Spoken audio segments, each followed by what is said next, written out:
देशमुख यांनी तुमची भेट घेतलेली आहे, काय चर्चा आहे? शेवटी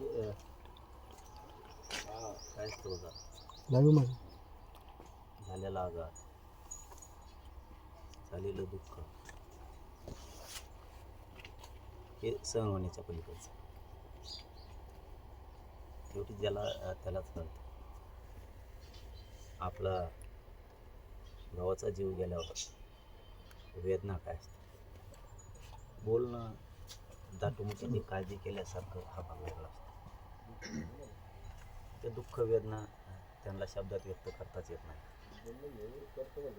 त्यांना कुठं मनच लागत नाही आहे त्यांचं. या जगात भाऊ दिसत नाही. शेवटी न्याय द्यायला सरकार उशीर करत नाही. आरोपी सापडायला 25-25, 30-30 दिवस लागायला लागले. शेवटी घालमेले एवढा मोठा दुःखाचा डोंगर कोसळला आणि घालमेल प्रचंड. जीवन असून सुद्धा नसल्यासारखं झालेलं आहे त्या परिवारावरती. आणि हाच आघात सगळ्या मराठा समाजावरती, ह्या राज्यातल्या जनतेवरती झाला. कारण की क्रूर हत्या आत्तापर्यंत झालेलीच नाही.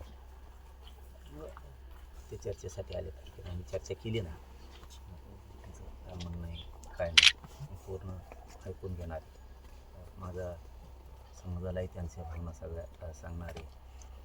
आता आमची चर्चा झाल्याच्या नंतर आम्ही तुमच्याशी सविस्तर सांगू काय विषय काय नाही. आता त्यांचा घरावरती एवढा दुःखाचा डोंगर कोसळला, त्याच्या अश्रू अनावर होत नाहीत. लई अवघड परिस्थिती होती. शब्दात सांगणं खूप अवघड. असं कधीच करायला नको होतं, त्यांनी ते केलं. हे पाऊल त्यांनी उचलायलाच नको होतं. एवढी मोठा अपराध त्यांच्या हातातून झालेला आहे. त्यामुळे याच्यात कोणी सुटणार नाही. आम्ही सोडणार नाही कोणाला, माझी बात सोडणार नाही. म्हणजे खून करणारे आरोपी असोत, त्यांना पाठबळ देणारे असोत, त्यांना बळ देणारे असोत, त्यांना लपून ठेवायसाठी मदत करणारे असोत, यांना कोणाला सोडणार नाही. सरकारनं कोणकोणच्या दवाखान्यात येईल, कोणकोणच्या मित्राकडे जातो, कोणकोणच्या हॉटेलवर जातो. राज्यातल्या सगळ्या क्षेत्रात अनेक क्षेत्राला सरकारने गृह मंत्रालयाने सांगून ठेवायला पाहिजे होतं. दिसला की कळवा. जर दिसला आणि तरी कळविला नाही तर त्याला सुद्धा सहआरोपी करायचं काम सरकारने करायला पाहिजे. आरोपी कसं काय लागत नाही. प्रत्येकाला त्यांनी सांगायला पाहिजे राज्यातल्या की आरोपींना लपून ठेवू नका. आणि जर तुमच्या कोणाकडे असेल तर तो पोलिसांना कळवा, आमच्याकडे आहे म्हणून, किंवा अमुक अमुक ठिकाणी आरोपी म्हणून. हे आव्हान गृह मंत्रालयाने करायला पाहिजे. तसे तातडीचे आदेश गृह मंत्रालयाने काढले पाहिजे. हे आरोपी आणि आरोपीला पाठबळ देणारे यांचे पत्ते सांगा. आणि जर कदाचित काही दिवसांना पोलिसांच्या आरोपी हाती लागले तर लपून ठेवणारे, ते हॉस्पिटलवाले असो, ते हॉटेलवाले असो, ते एखादे फार्म हाऊसवाले असो, किंवा एखादे मित्र असो, किंवा एखादा गावकरी असो, किंवा तो सामान्य माणूस असो, यालासुद्धा आम्ही सहआरोपी करून जेलमध्ये टाकू. असे कडक आदेश गृह मंत्रालयाने राज्यात द्यायला पाहिजे. सगळ्या क्षेत्रात, सगळ्या लोकांसाठी, पण आरोपी लपून ठेवणाऱ्यासाठी हे पाऊल उचलणं गृह मंत्रालयाचं खूप गरजेचं आहे. त्यामुळे आम्ही तर काय सोडणार. हा मराठा समाज आणि या राज्यातली जनता देशमुख कुटुंबियांच्या पाठीशी ठामपणा. सरकारने बेमानी दगाफटका जरी केला तरी हा समाज सरकारला उठणीला आणि संतोषबाईला न्याय द्यायची क्षमता आणि ताकद या जनतेत आहे. त्यामुळं कुटुंबाला आता आधाराची गरज आहे समाजाची. समाजाने त्यांना आधार द्यावा. सगळे त्यांच्या पाठीशी आहेत. आणि आम्ही देशमुख भाईला पण सांगितलं की आम्ही सगळे पाठीशी आहेत, तुम्ही काही काळजी करू नका. शेवटी सरकार जनता आहे. हे आपल्या भावाचा खुनाचा बदला घ्यायसाठी आपली मराठा समाज सक्षम आहे. तुम्ही काळजी करू नका. बरं, त्यांच्या समर्थनार्थ राज्यात ठिकठिकाणी ग्रामपंचायती बंद ठेवण्याचा निर्धार केला आहे, काय सांगता? कुणाचे? संतोष देशमुखांच्या हत्या झाली त्यानंतर अनेक ठिकाणी ग्रामपंचायती आता बंद ठेवण्याचा निर्णय घेतला आहे. मी पुन्हा तेच सांगतो की देशमुख कुटुंबीय एकटे नाही, हीच आधार देणं गरजेचं आहे. जसं की तुम्ही ग्रामपंचायतीचा विषय काढला, समाज खरोखरच पाठीशी. समाज सरकार किती दिवसात करते बघायला लागले. आणि एकदा जर समाजाला वाटलं सरकार दिशाभूल करतंय, गोड गोड बोलतंय आणि दिखाऊपणा करायला लागलं, या दिवशी हे राज्य तुम्हाला बंद पडलेलं दिसेल. हो, हे राज्य त्या दिवशी बंद पडलेलं दिसेल पूर्ण. सुट्टी नाही. कारण तुम्ही काय गुंडगिरी करणारा पोसायला लागले काय? तुम्ही फरार आरोपीला पोसायला लागले, पळून जाण्यासाठी काय मदत करायला लागले की काय? या राज्यातल्या आणि राज्याच्या बाहेरच्या सगळ्या यंत्रणेला गृहमंत्रालयाने सांगितलं पाहिजे की यांच्या मुसक्या आवळ्यासाठी ज्यांनी लपून ठेवलं आहे ना, त्यांना सुद्धा मध्ये टाकलं पाहिजे. आणि आरोपी धरल्याच्या नंतरही त्या आरोपींना कोणी मदत केली ह्याचे सुद्धा CDR काढून, त्यांचे कॉल रेकॉर्ड काढून त्यांना सुद्धा सहआरोपी करून 302 मध्ये घेतलं पाहिजे. 120 मध्ये घेतलं पाहिजे ब मध्ये, आणि 302 मध्ये पण घेतलं पाहिजे. नुसते खंडणीपुरते ठेवता कामा नये.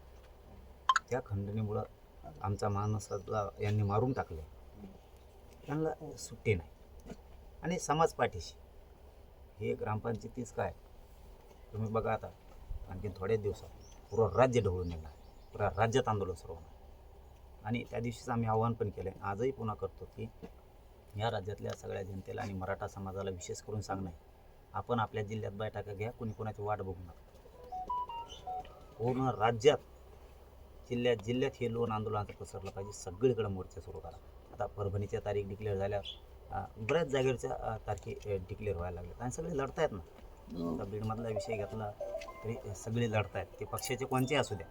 ते संदीप भैया क्षीरसागर पण लढत आहे, मला वाटतं ते प्रकाशदादा पण लढत आहेत, ते विजय शिव पण लढत आहे, सुरेश अण्णा धसही लढत आहेत, खासदारही लढत आहेत, सगळेच लढत आहेत ना. सगळे पक्ष कोणी बघायला तयार नाही, त्यामुळे सगळेच लढत आहेत.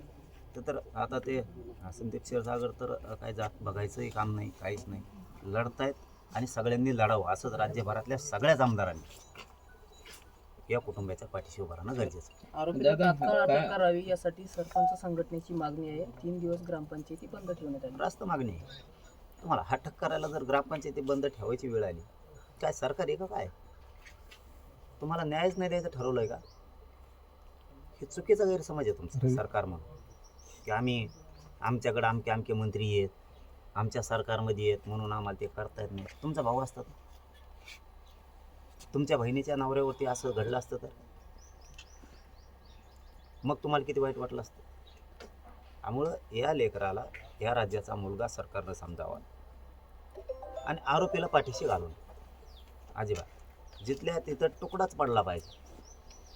नसता जनता रस्त्यावर येणारे राज्य बंद पडणार आणि आम्ही पाडणार सुद्धा. तुम्ही आरोपीला पाठीशी घालताय, आरोपीच्या बाजूने बोलताय, हे सगळं चुकीचं आहे. आरोपीला साथ देणारे मंत्री तुमचं चहा पाणी करतात, बिस्किट खातात, एवढी गेली नाही आहे जनता. दादा, याच्यामध्ये जो संशयित आरोपी आहे वाल्मिक कराड, हे आता पोलिसांना शरण येण्याची शक्यता आहे. CIDला शरण येण्याची शक्यता आहे आज. ज्यात मी ऐकलं नाही, माहीत नाही मला काय ते. पण एक गोष्ट मला माहिती, सरकारने कोणाचाही मुलाहिजा केला नाही पाहिजे. जो आरोपी आहे की ज्यांनी क्रूर हत्या घडून आणली, त्यालाही सोडलं नाही पाहिजे.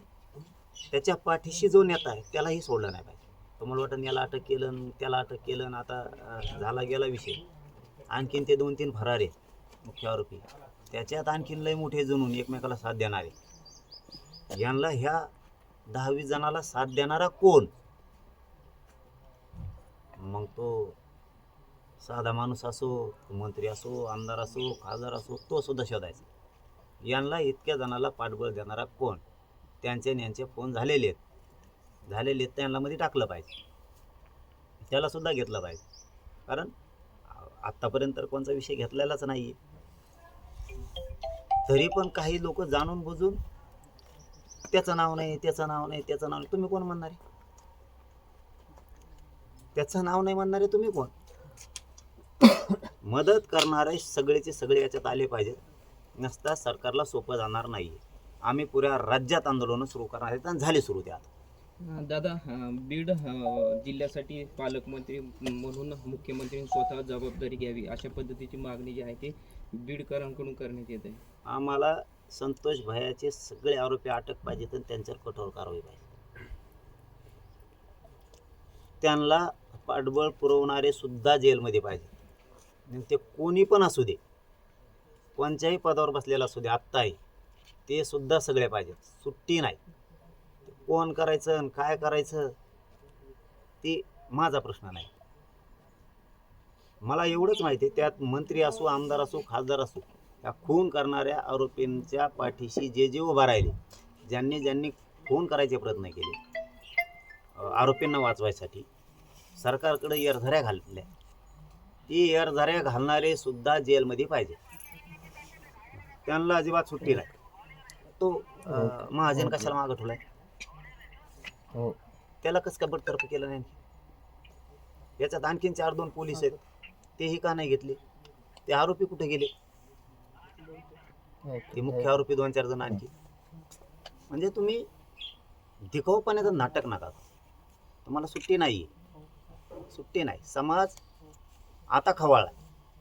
एवढी क्रूरपणे हत्या करून तुम्ही जर त्याची चेष्टा करणार असला, मयत संतोष भैया देशमुखांची तुम्ही जर त्यांच्या जीवाशी पुन्हा खेळणार असला तर जड जाणार आहे मुख्यमंत्री साहेब, जड जाणार आहे. आम्ही रस्त्यावरती येणार आहेत, आम्ही बघायचं तोवर बघणार आहेत, आम्ही सोडणार नाहीत. नुसते आरोपी धरून चालणार नाही. त्यांना मदत केलेले सुद्धा जेलमध्ये पाहिजेत आणि ही अपेक्षा मुख्यमंत्र्यांकडून आहे. आशापणे ते पूर्ण करतील ही आम्ही प्रत्येक वेळेस बोलतोय की जे आरोपी पकडले जाणार आहेत आता त्यांना कधीच सुट्टी झाली नाही पाहिजे. ते पूर्ण अंडर ट्रायलच चालली पाहिजे. त्यांना कोणाला सुट्टी झाली नाही पाहिजे आणि त्यांना साथ देणारे सुद्धा जेलमध्ये आले पाहिजे. तो कितीही मोठा असो, तो राष्ट्रपती असला तरी मध्ये पाहिजे, नसता राज्य बंद पडणार. संतोष भैया, काल तुमची एकच मिनिट थोडंसं थांबा ना. अरे खाली बसून का?